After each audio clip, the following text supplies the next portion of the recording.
Good morning and a very warm welcome to the last of our series of Liberty First briefings. I'm Morne Malan, Deputy Head of Policy at the Free Market Foundation, and I'll be facilitating today's discussion. Just a reminder to please leave the comments or questions or anything else you might have in the comment section or in the chat or wherever you're watching this presentation, and we're going to do our best to get to as many of them as possible at the end of the briefing. Also a reminder that all of our previous policy papers, that is one on regulation, one on freedom to trade internationally, one on the importance of having a functional legal system and property rights, and then of course on how crucially important it is to reduce the size of government are available. The full briefings are available on our YouTube. Feel free to watch those, and the full policy papers are available on our website, and that website is libertyfirst.co.za. And if you are viewing those papers or viewing those presentations on any social media channel, give it a like. We'd be happy to have that. It does help us spread the message. It does help us create more impact for promoting a freer, prosperous, and more flourishing society for all. And if you're viewing those policy papers and you think there's someone that might enjoy reading through them, share them around and help us spread that message. Now, before we begin with today's presentation, as you all know, the Free Market Foundation is a think tank, and I'd like to start off this briefing with just a short story about the difference between an optimistic versus a realistic think tank. And the main difference is that the optimistic think tank looks at all the restrictions on trade, all the economic stagnation, rising unemployment, and says, man, surely it can't get any worse. However, the realist responds by saying, yes, it most certainly can. And that really encompasses a lot of what we're going to be discussing today. The title of the paper we're about to present is called Liberty First, Sound Money. And it's important to emphasize that amidst the wide-scale corruption and maladministration in our government, the South African Reserve Bank has been one of the very few institutions that has, at least up until this point in our history, performed its duties reasonably well. In other words, it could get much, much worse. However, it could also get much better.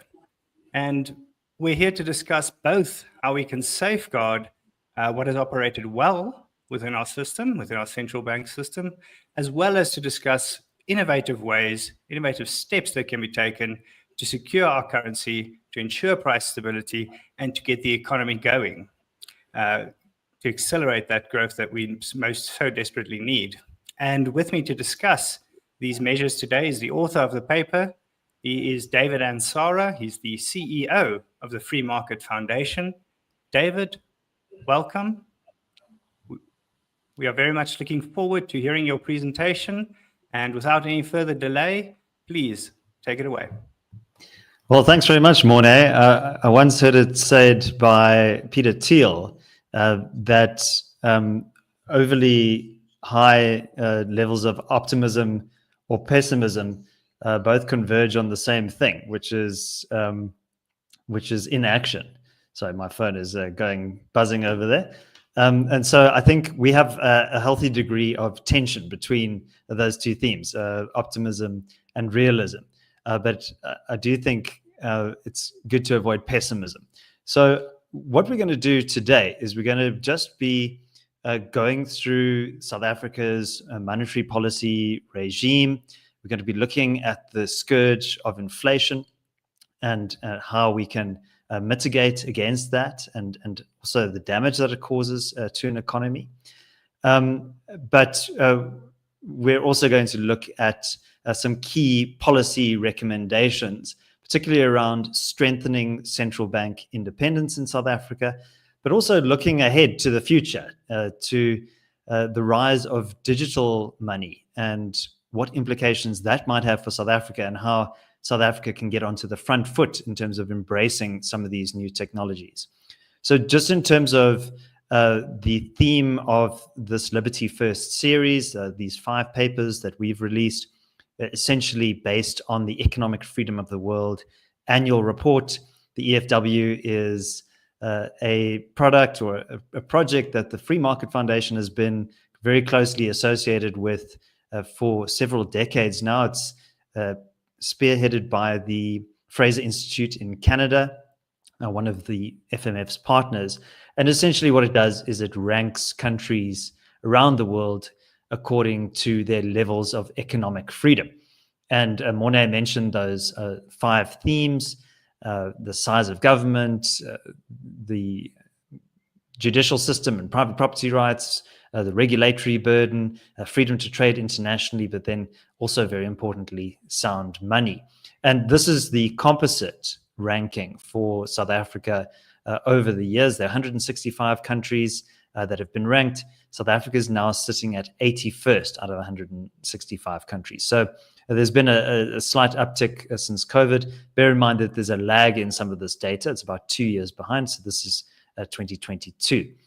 So bear that overall ranking in mind in terms of South Africa's economic freedom. We want to climb up those rankings as much as possible. And one of the ways to do that is to guarantee the soundness of money in your economy.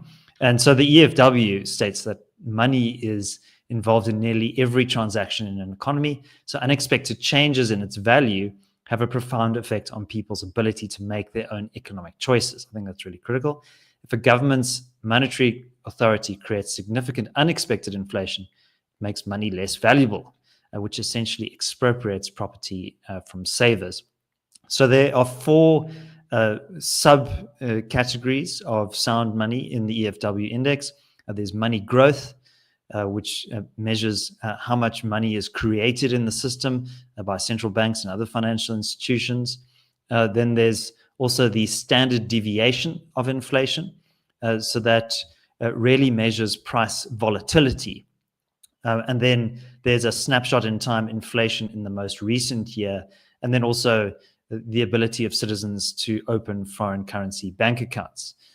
So this is the overall ranking in terms of sound money. South Africa is ranked number 85, so pretty much in the middle, and improving slightly. And remember that these are relative rankings. So it might be the case that other countries in the index have actually experienced a decline. And I think in many respects, we've seen a lot of pressure being brought to bear on central banks to solve some of the problems that have ultimately been created by excessive government expenditure. So national treasuries are issuing bonds, and central banks are purchasing those bonds as securities on their own balance sheet.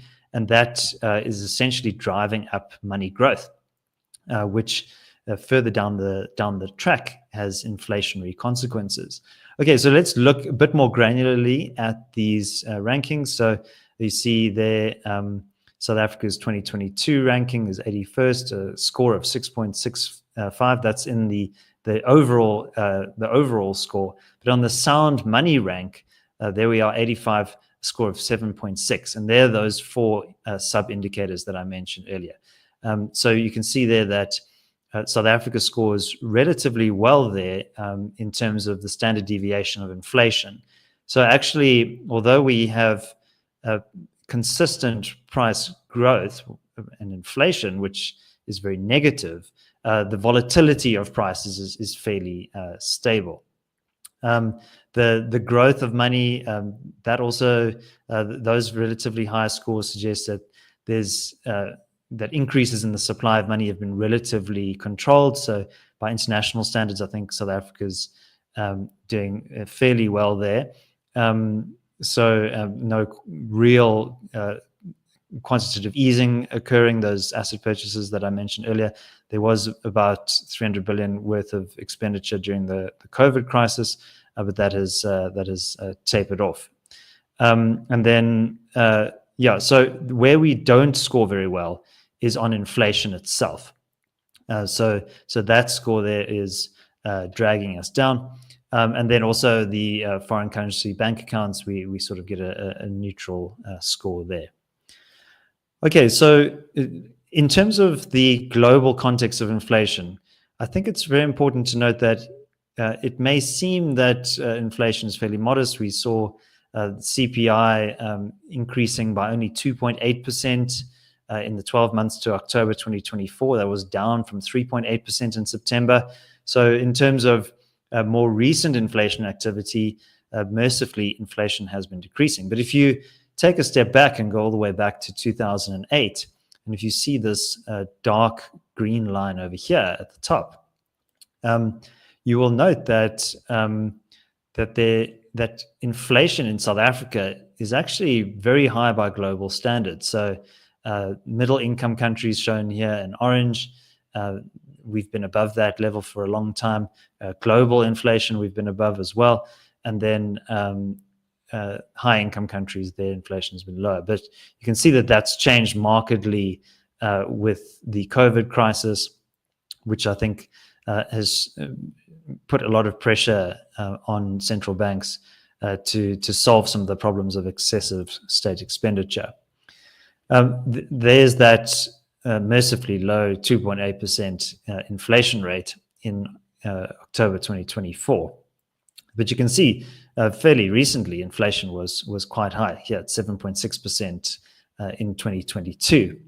And again, I should stress that inflation compounds over time. So if you reflect on this orange line over here, which is the CPI index, so that's different to the year-on-year fluctuations and changes in inflation.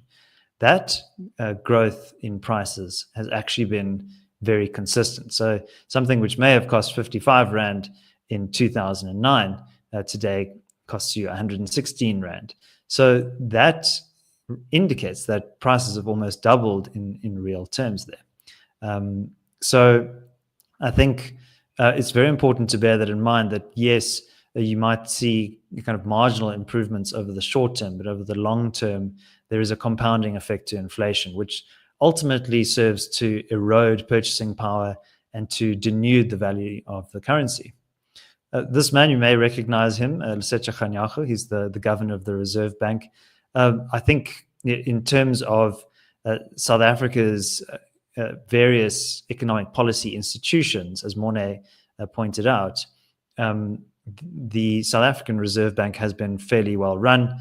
Mr. Kganyago said at a recent Monetary Policy Committee meeting that you've got to be cautious. Adventurism is not part of our monetary policy toolkit. I think that reflects an overall conservatism by the governor and a strong institutional culture within the SARB.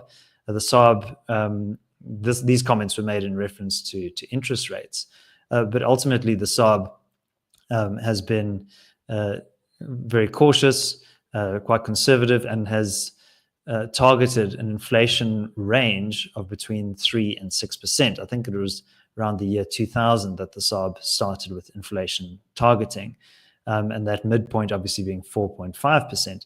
But Governor Kganyago has argued very recently for a lower inflation band of between 1 to 3%. And I think that shows an appreciation by Mr. Kganyago of the bank's constitutional obligations and its mandate. All right, well, let's delve into some of the recommendations that are contained in the paper, and I would really encourage you to download that paper. And the structure of this presentation really follows from that.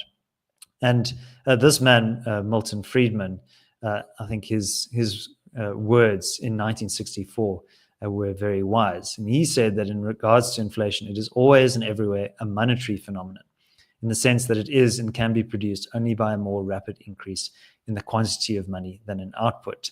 So there are other factors that determine inflation.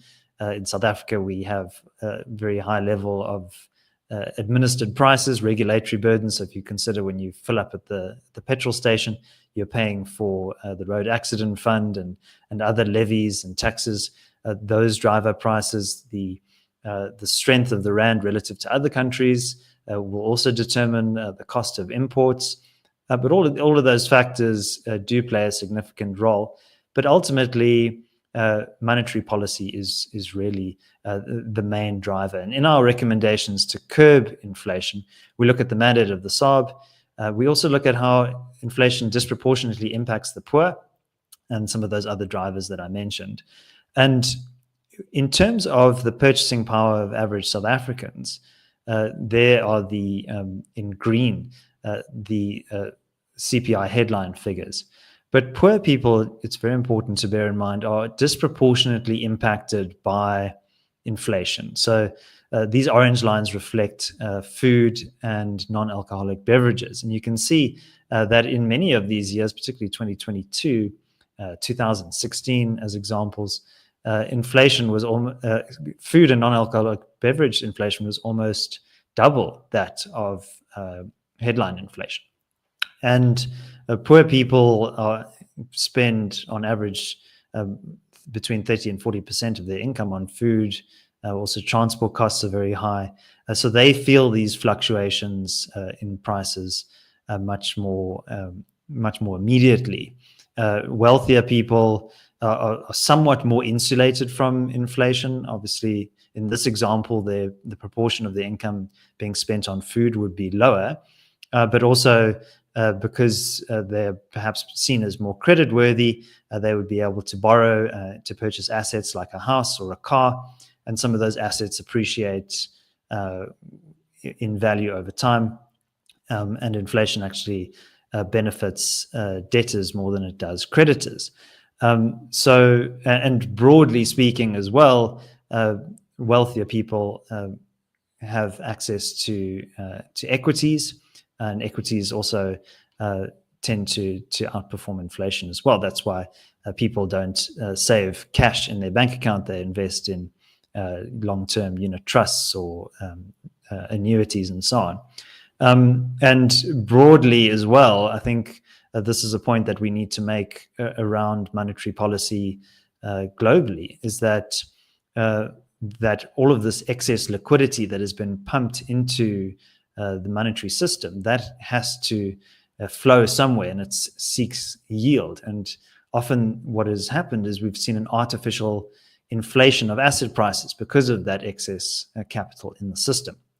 And so we've seen, even during COVID, for example, when we saw vast amounts of quantitative easing and zero interest rates, we saw asset prices soaring, and many of the technology stocks and other listed assets did incredibly well, even though the economies were being shut down and people couldn't go to work and what have you. So that has created a lot of artificial stimulus, and you can think of it almost like a sugar rush in the economy.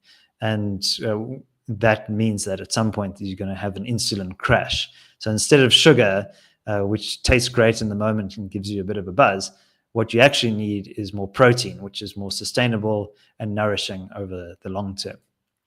All right, so one of our recommendations there is that the South African Reserve Bank should go even one step further and reduce its inflation target from the current range of 3 to 6% down to 0 to 3%. So Mr. Kganyago was arguing for a 1 to 3% range. We're a bit more adventurous than he is. And there's no reason why prices should always be increasing.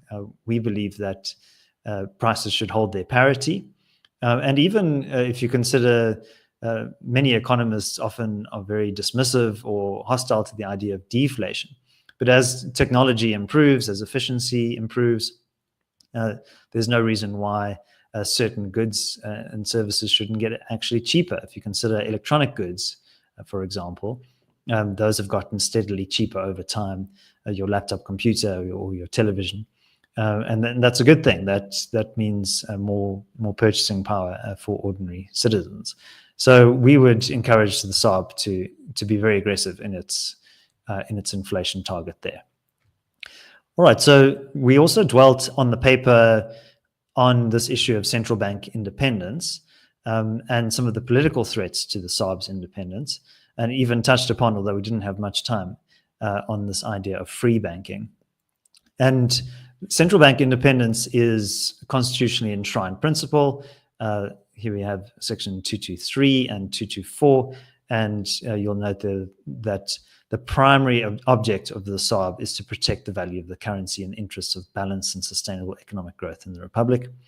And its primary object must be to perform its functions independently without fear, favor, or prejudice. And so I think that's quite a narrow mandate for the SARB, and one that is worth maintaining. And there are many pressures from various quarters, including the economic freedom fighters, who have actually tabled legislation, the South African Reserve Bank Amendment Bill. This was something that was originally tabled in 2018 by the EFF's Julius Malema. And this was before it was a private members bill before the Standing Committee on Finance. And it lapsed in 2018 and then was brought back onto the agenda again and came off again and was brought back in July 2024. And this is widely seen as a way for Mr. Malema to try and capture the so-called economic transformation agenda. And the bill seeks to make the state the sole shareholder of the shares in the South African Reserve Bank. There's somewhat of an anomaly. I think it's only about 9 banks, central banks around the world have shareholding, private shareholding. There's about 800 shareholders, but they really don't have much power in terms of decision-making around monetary policy or anything like that. They just approve. They attend an AGM and they approve the appointment of board directors and so on. But the governor of the Reserve Bank, the deputy governors, they're appointed by the president. But nevertheless, Mr. Malema's EFF wants to do away with that. And one of their spokespeople, Leanne Mathis, she said that without national control over the issuance of money, no amount of legislation would result in the transfer of ownership. So I think the intention there is very clear, which is to ensure greater centralization and state control over monetary policy in South Africa. So the EFF is very explicitly targeting the SARB's mandate and ultimately wanting to submit the SARB to political obligations and objectives rather than market forces. But it's not just the EFF that is concerned with this. The ANC at its most recent policy conference in December 2022, they resolved that, so they did, to their credit, affirm or reaffirm price stability as a vital component of sustainable economic growth. They did speak about ending this historic anomaly of private shareholding of the SARB, but they also resolved, and I think this is really critical, that they must reaffirm the independence of the Reserve Bank, but also urge the bank to implement monetary policy in a balanced manner, taking into account growth, employment, and exchange rate factors. So you must ask that if the ANC is satisfied with the current institutional setup of the South African Reserve Bank, why are they calling for this mandate shifting? And I think we should guard against this. I think that's as soon as you start imposing other criteria, other obligations like employment, you're really starting to creep into the domain of executive policymaking. And we shouldn't expect the bank to solve problems that were ultimately created by other arms of government. And what we have in South Africa is a problem of hostile policy. It's not at the feet of the South African Reserve Bank, why we have millions of people unemployed. So I think we should be very strong in resisting these calls. So our recommendation in the paper is to amend the Reserve Bank Act, but not in the way that Mr. Malema proposes, to actually strengthen the emphasis on the bank's core mandate to protect the value of the currency, even if that comes at the expense of other concerns of public interest. We also recommend that when the president appoints members to the board of the Reserve Bank, that he should favor those candidates who prefer a clear, rules-based approach to monetary policy rather than a discretionary approach, which limits the discretion of the Monetary Policy Committee to provide greater predictability and trust to economic actors. And further to that, we suggest that there be an amendment to the Reserve Bank Act to create additional degrees of separation between the bank and the executive. And, the National Treasury and SARB meet very frequently. There's joint committees between both institutions, and we don't necessarily think that is appropriate. Actually, we think that if you're going to have an independent reserve bank, it should be entirely separate. It should be bound by its own rules and its own internal governance. All right, so in terms of some of the other components here, we also talk about the emergence of new forms of money, the emergence of Bitcoin, which in a sense is state-proof money. And we show that there's growing institutional acceptance for this. And I think what is so exciting about Bitcoin relative to other currencies is that other digital currencies is this idea of digital scarcity. So a lot of other things that are digital in your life, like say streaming music or the images on your phone, these can be easily replicated. Whereas with Bitcoin, there is a distributed open ledger, which affirms that any transaction or any holding of Bitcoin is indeed yours and links that to a specific user.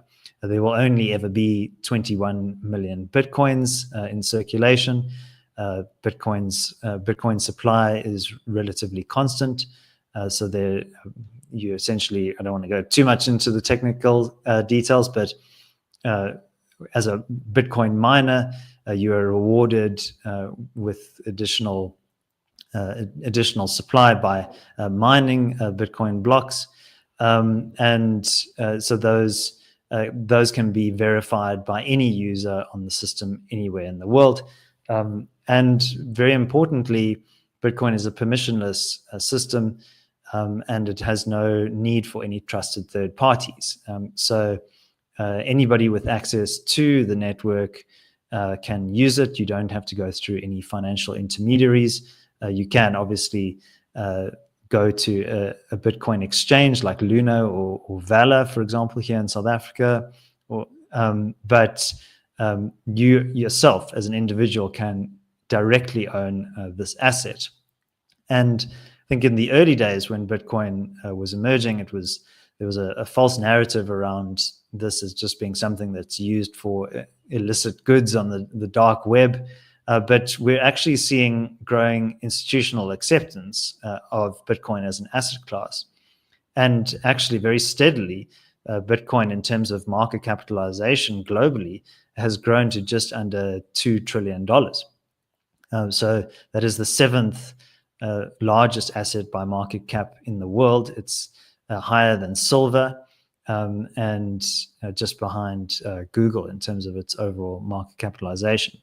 And just last week was on the verge of crossing over that significant milestone of $100,000 US dollars per coin. So we're, from the old days when you had Warren Buffett in 2018 talking about Bitcoin as being probably rat poison squared. Can you imagine if you had invested in Bitcoin in 2018 when he said this? You would probably have made a healthy return. And now you're seeing a big change in the political landscape in the United States. So this is Senator Lummis. She is from Wyoming, and she has put forward a bill to the House of Congress in the United States for the United States to acquire a strategic Bitcoin reserve. And now, following the red wave of this month in the United States, President Donald Trump won the White House. He spoke at the same conference in Nashville in July of this year. And he spoke about the need for America to really embrace Bitcoin technology and to become a global leader in crypto and in the technological ecosystem around this technology. And so Senator Lummis, she's proposed that the United States acquire 200,000 Bitcoin per year for the next 5 years and to develop a strategic reserve of over 1 million Bitcoin. And this is quite a marked contrast to the current administration. This is Gary Gensler, who's the head of the Securities and Exchange Commission. He was seen as an antagonist of Bitcoin. He has subsequently indicated that he will be resigning on the day of President Trump's inauguration.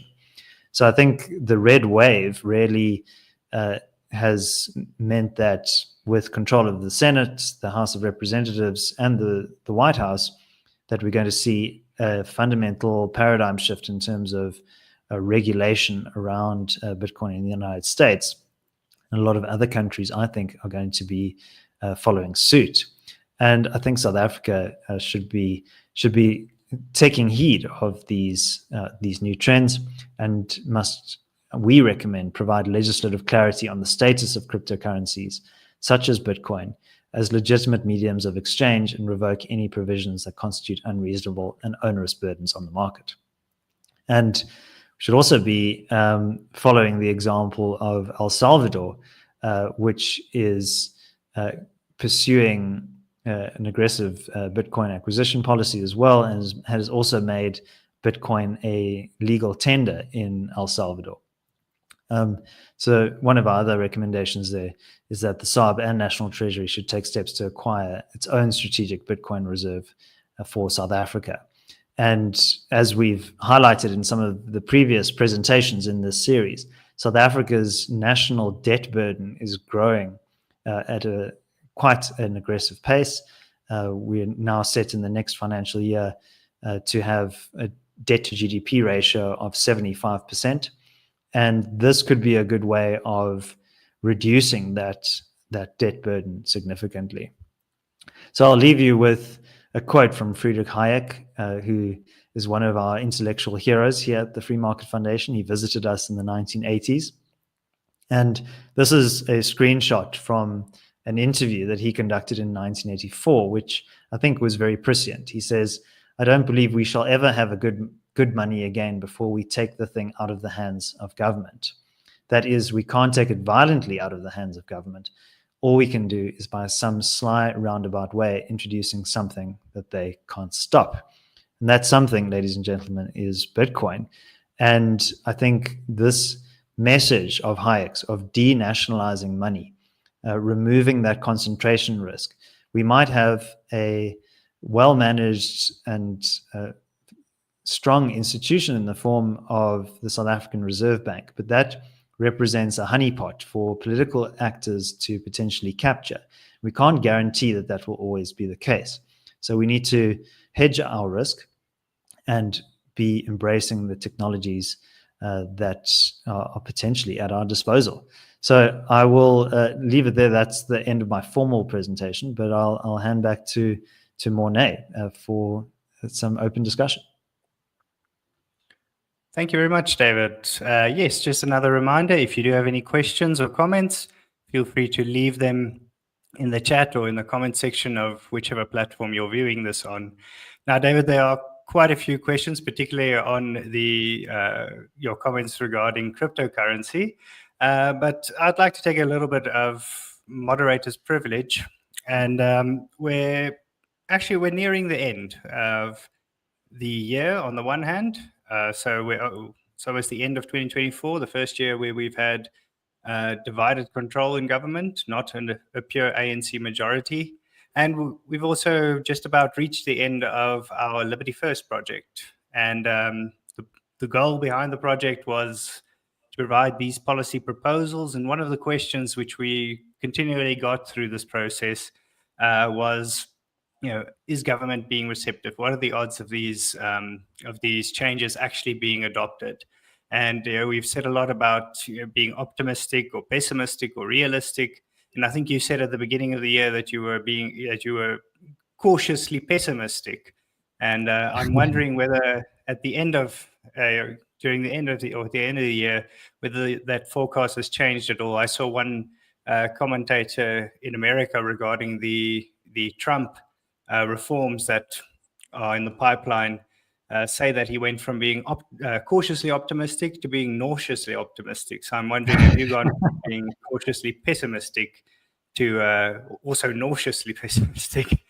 But yeah, is there still that same almost knee-jerk recalcitrance from government, or do you see some changes happening? In the domain of sound money in particular, or more generally in economic policy? Well, either or. Either regarding the entire project or regarding sound money. I think sound money is probably going to be a little bit slower in the uptake, but really just as a broader kind of analysis. Look, I think the fact that we have a much more competitive political system, I think, is something to be welcomed. And I think this is going to be a permanent feature of South Africa's politics, that one party is not going to necessarily dominate electorally. You might have a party like the ANC currently with 40%, but getting over that 50% line is going to be increasingly more difficult. So I think coalition politics is going to add a more transactional feature to South African politics. It's going to be much more around aggregating around different interests. And I think that'll be more appropriate for a plural society such as ours. However, what I would say is the biggest danger is that we become very comfortable with the policy status quo. And I think one of the risks with the GNU is that it hasn't really provided much in terms of differentiation in terms of policy. We still have a very aggressive labor regulatory regime. BEE remains untouched. The NHI Act is now on the statute books from 15th of May. And there's some backroom negotiations within the cabinet and also with organized business leadership groups. But a lot of that's happening within the black box. And the rest of us in the public are left scratching our heads wondering what's going on. So I think if we are to get more optimistic about our future, we really need to be having some pretty serious discussions around policy. And that's really what's prompted this whole series, the Liberty First series, that actually the current policy paradigm isn't good enough. It's created a whole swathe of millions of poor unemployed people. It's led to capital flight. It's led to the degradation of the rand relative to other currencies. And that is having a profound impact on people's living standards, their quality of life, and their prospects for the future. So I'm not satisfied. I want to see much more change. And I think we at the FMF have some very compelling solutions to provide the public for how to do that. Oh, well said, David. Okay, let's get into some of the questions from our viewers. The first one being, what is stopping South Africa from embracing Bitcoin and other decentralized currencies as a way to break free from government mismanagement of the financial system? And I actually want to add on to that question. Is Bitcoin regulation? I know there is some debate. Do we actually want it to be regulated, or does it function best as something that's unregulated? But my question, just to add to this, what is stopping South Africa from embracing is whether from the perspective of Bitcoin, whether you're a Bitcoin maximalist or you just believe in cryptocurrencies, whether it's almost a kind of a high reward, low risk kind of situation where if we get good regulation, that's good, and that helps to propagate the use. But if you get bad regulation, it's the nature of cryptocurrencies is such that it can be, it's unaffected by bad regulation, but it's also it can adapt to good regulation. So just what's stopping, and whether we should be pushing for regulation, regardless of whether it's good or bad. Yeah, look, I mean, we think that there's a bit too much regulation in South Africa. So I think South Africa could do with a DOGE of its own, a Department of Government Efficiency, to cut all of this unnecessary red tape. But nevertheless, I think what you want to guide any regulatory decision is, how do you facilitate greater access to this very powerful technology? And it's not necessarily about providing more dominance and control. I think that's what we want to avoid. But if you consider, for example, international accounting standards, so there's the Financial Accounting Standards Board, the FASB.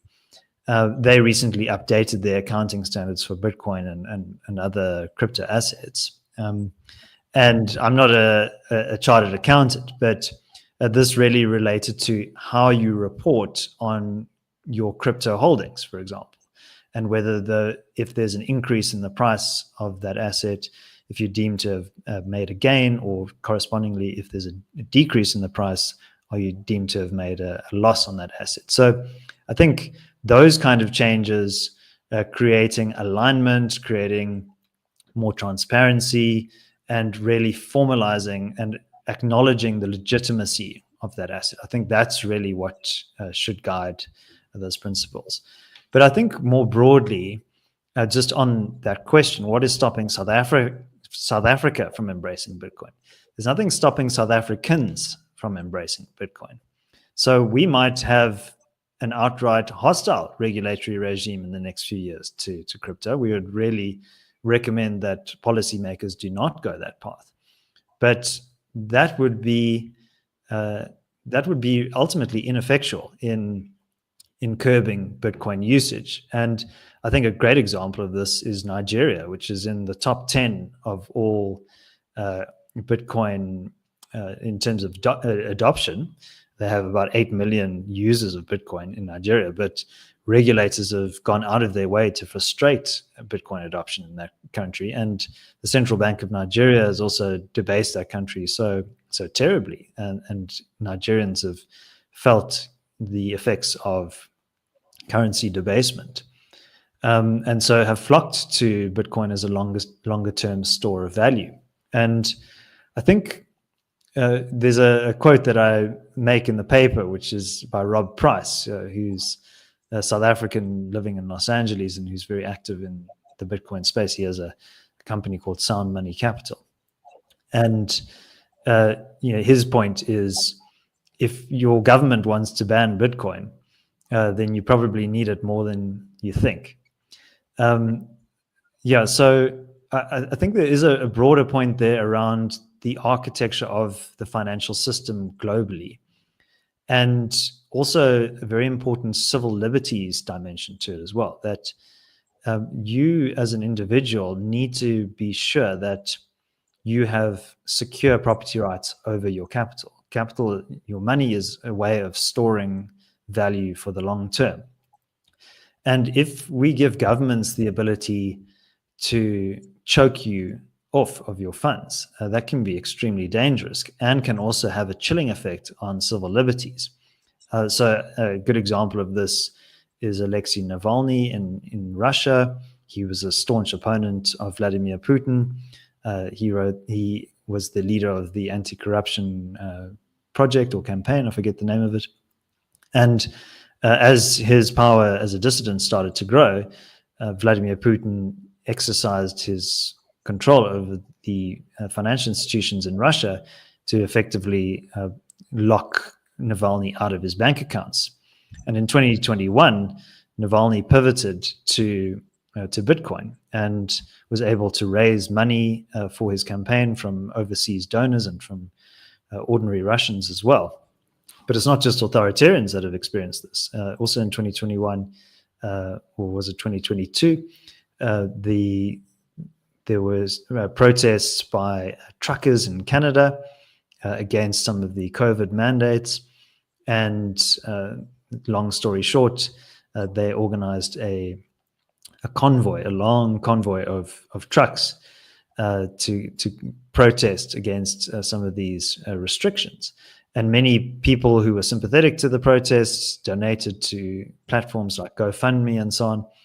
But using anti-terrorism legislation and other executive actions, the Canadian government deemed this group as a threat to national security, and then used that regulatory power to shut down all of these crowdfunding platforms for these protesters.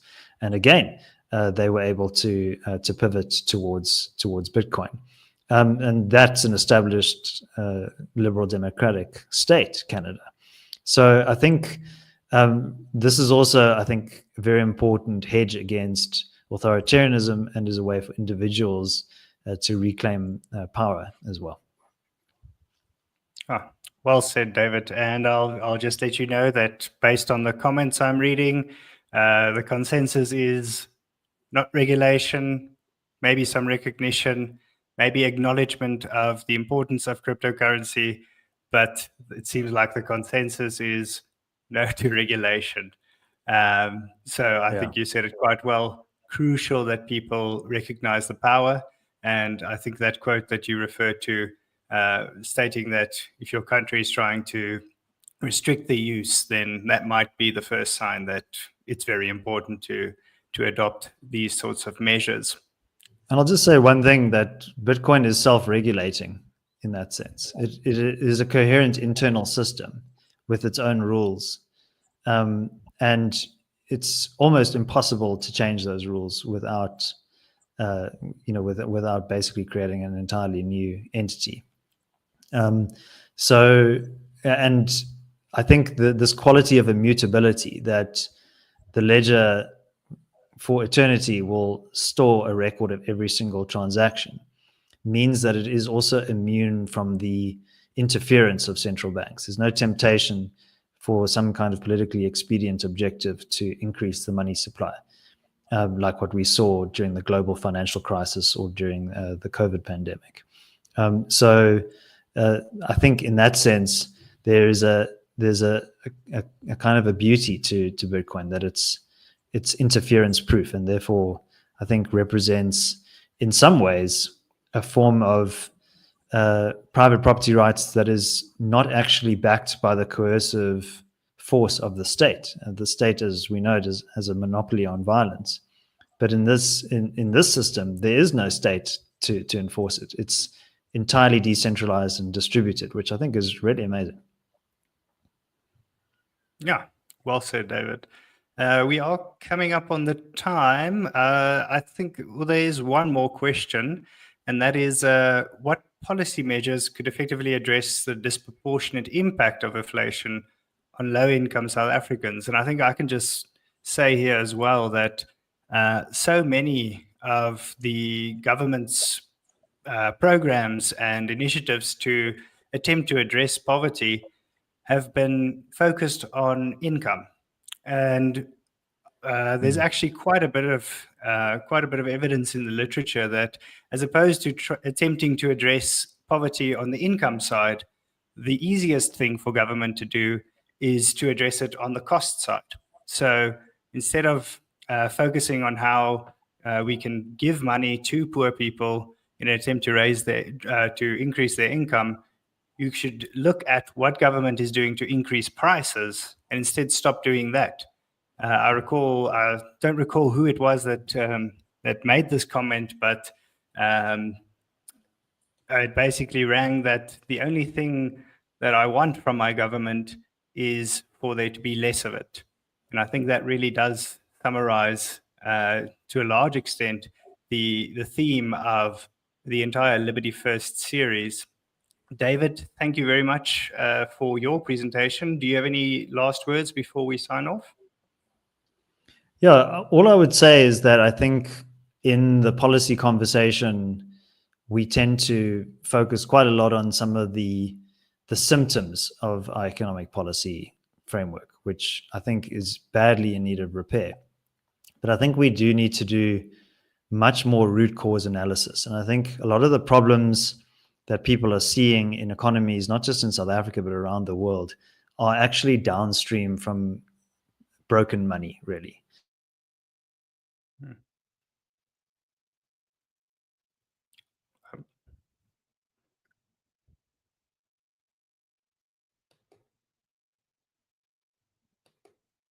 It seems like we've lost David there.